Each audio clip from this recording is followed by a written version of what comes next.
उसको फॉलो कर रहे हैं, जो हम करेंगे वो हमारे बच्चे फॉलो करेंगे, जो वो करेंगे उनका। तो ये वंशावनत जो त्यौहार चलते आ रहे हैं, तो वास्तव में मकर संक्रांति क्यों मनानी है और इसके पीछे का उद्देश्य क्या है, भाई साहब ने बताया जिसे मिलकर बैठेंगे।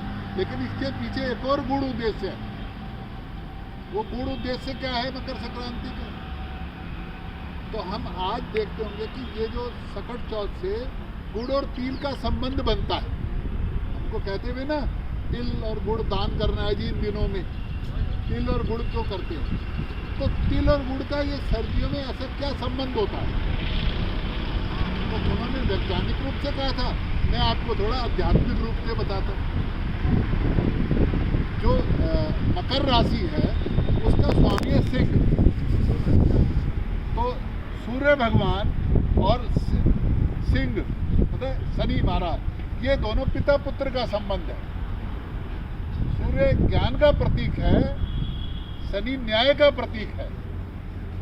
तो ज्ञान न्याय के घर आ रहा है। किसके घर आ रहा है ज्ञान? आज ज्ञान न्याय के घर आ रहा है। तो अब प्राकृतिक रूप से इसको समझेंगे। ठंड में हमको क्या करना चाहिए? हम ज़्यादा बाहर नहीं घूम सकते ना जी, तो घरों में बैठ करके अपने ज्ञान की ऊर्जा को बढ़ाना है।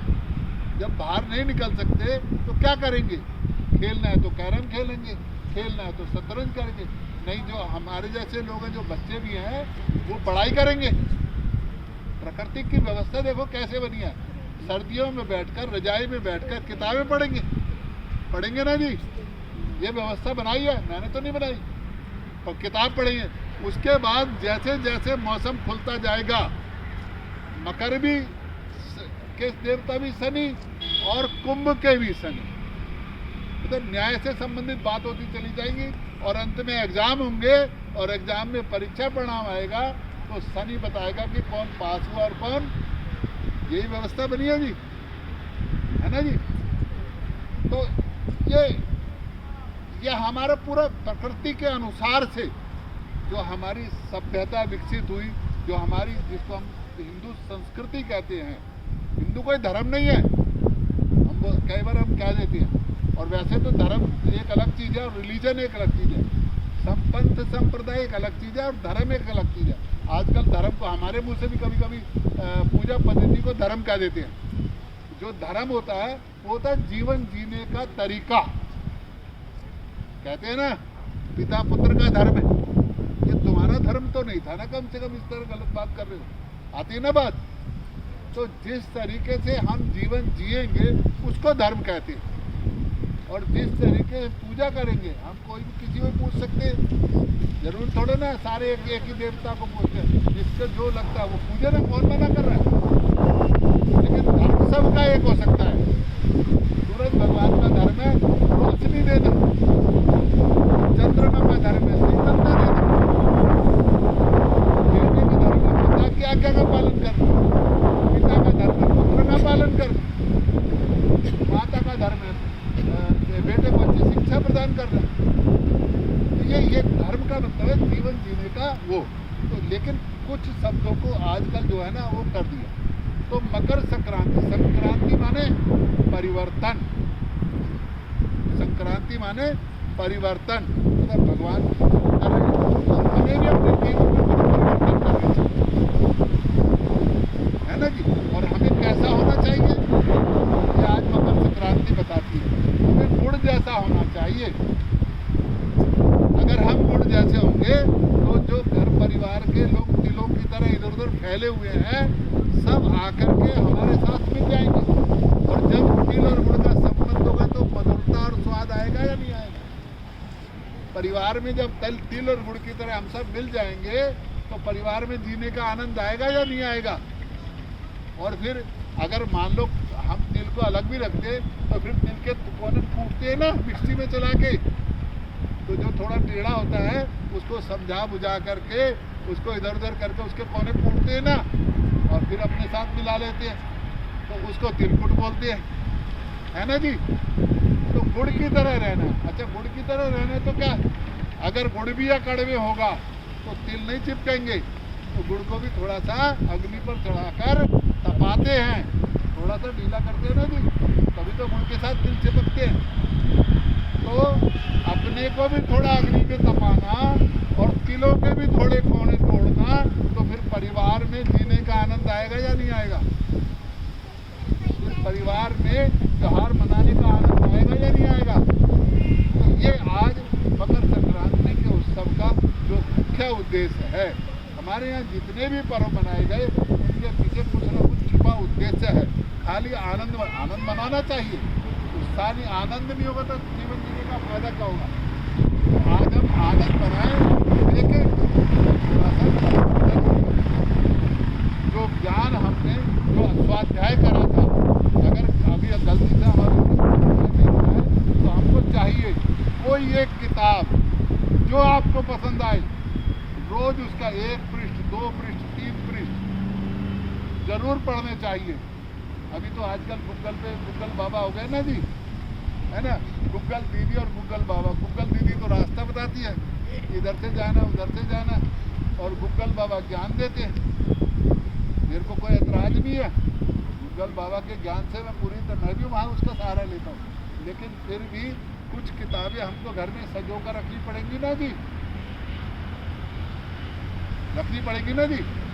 नहीं तो अगर हम किसी दूसरे व्यक्ति पर आश्रित हो गए तो वो हमारी किताबों के कब अर्थ बदल देंगे हमको पता चलेगा। फिर तो हम कहेंगे जो गूगल पे आ रहा है वो ठीक है जी, आज वो कुछ और बता रहा है, कल को कुछ और बताएगा। लेकिन अगर हमारे पास किताब के रूप में कुछ हमारा इतिहास संग्रहित होगा तो हम हर काल में कह सकेंगे ना कि पहले स्मृति से बातें होती थी, स्मृतियों ने याद करके रखते थे, एक पीढ़ी दूसरी पीढ़ी को सुनाती थी, दूसरी पीढ़ी तीसरी पीढ़ी को सुनाती थी।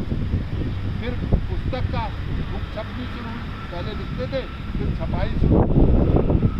लेकिन अब इंटरनेट का ज़माना आ गया, उसको भी संजो के रखना पड़ेगा।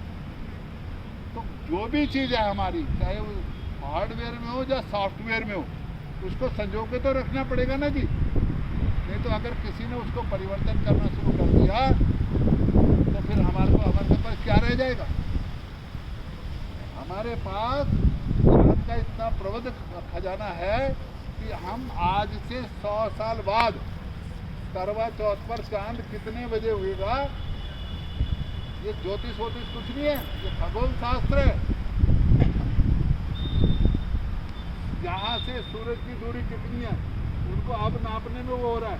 हमारे वैज्ञानिकों ने, मैं ऋषि मुनियों को वैज्ञानिक बोलता हूँ, हमारे वैज्ञानिकों ने तो पहले बता दिया था। वो कहते हैं ना, हर युग की अपनी एक विधा है ना जी। सतयुग में एक विधा यज्ञ करो, आपके काम पूरे हो जाएंगे। यही था ना जी, यज्ञ करते थे, यज्ञ से शक्ति यज्ञ पुरुष निकालता था, आशीर्वाद देता था, तो आया था। त्रेता युग में मंत्र आए, मंत्रों को अभिमंत्रित करते थे, मंत्रों को पूछते थे, मंत्रों को करते थे, मंत्रों से सारे काम हो जाते थे, है ना जी। उसके बाद द्वापर में शास्त्र, मतलब जब भी कोई लड़ाई होनी, जब भी कुछ होना तो शस्त्रों की पूजा करते थे, हथियार चलाना सीखते थे। अर्जुन भी जब युद्ध करने गए तो जगह जगह से हथियार कलेक्ट करते रहे ना। जैसे राम जी ने अगस्त मुनि से, वाल्मीकि ऋषि से सबसे मंत्र लिए, अर्जुन ने सबसे हथियार लिए। लेकिन कलयुग की क्या प्रवृत्ति है? हर चीज़ की अपनी प्रवृत्ति होती है, हर इंसान की प्रवृत्ति होती है। वो दुर्योधन ने कहा था ना, भगवान कृष्ण को बोला, भगवान कृष्ण जब उसको समझाने गए ना प्रवृत्ति के बारे में, तो उसने कहा, बोला केशव क्या तुम जानते नहीं, क्या मैं जानता नहीं कि धर्म और अधर्म क्या होता है? लेकिन मेरी प्रवृत्ति ऐसी है। तो हर युग की प्रवृत्ति है। तो कलयुग की क्या प्रवृत्ति है? कलयुग की प्रवृत्ति है संगठन रहेंगे, संगठित रहेंगे तो जीतेंगे। तो यहाँ पे राक्षस कौन हुआ? हर काल का राक्षस भी अलग अलग हुआ ना जी। यहाँ पर कौन हुआ राक्षस? जो हमको अलग अलग कर रहा है ना जी। और देव कौन हुआ? जो हमको संगठित कर रहा है। तो एक ही विधा है, हम इकट्ठे रहेंगे कलयुग में तो जीतेंगे, चाहे वो चोर हो या चाहे साहूकार हो। आप देख भी रहे कौन जीतेगा? जो संगठित रहेगा, जो अलग अलग रहेगा उसका विनाश होगा। ये कलयुग की विनाश, ये कलयुग की प्रवृत्ति है। जैसे इंसानों की प्रवृत्ति होती है, जैसे जानवरों की प्रवृत्ति होती है, जैसे वृक्षों की प्रवृत्ति होती है, जैसे, लेकिन वृक्ष, जानवर, ये सब अपनी प्रवृत्ति नहीं बदलते, लेकिन इंसान लोभ, लालच, मोह, ममता में आकर के अपनी प्रवृत्ति को बदल देता है। और जो भी अपनी प्रवृत्ति को बदलते हैं उनका विनाश निश्चित होता है। तो आज हमारी प्रवृत्ति कलयुग की प्रवृत्ति, कहते ना युग के साथ मिल के सब कदम बढ़ाना सीख लो। तो युग की प्रवृत्ति क्या है? संगठित रहना। ठीक है, मजबूरी है, घर छोटे हैं, अलग अलग रहना पड़ सकता है, फैमिलियाँ 2-4 फ्लैट लेके अलग अलग रह, लेकिन दिवाली तो इकट्ठे मना सकते हैं ना जी, होली तो इकट्ठे मना सकते हैं ना जी। तो संगठित रहने की प्रवृत्ति है मनुष्य की। अरस्तु ने कहा था ना, मनुष्य सामाजिक प्राणी है। तो ये हमारी प्रवृत्ति है, इसलिए हमको कोई भी त्योहार कुछ भी कर रहा है तो संगठित होकर मनाना है।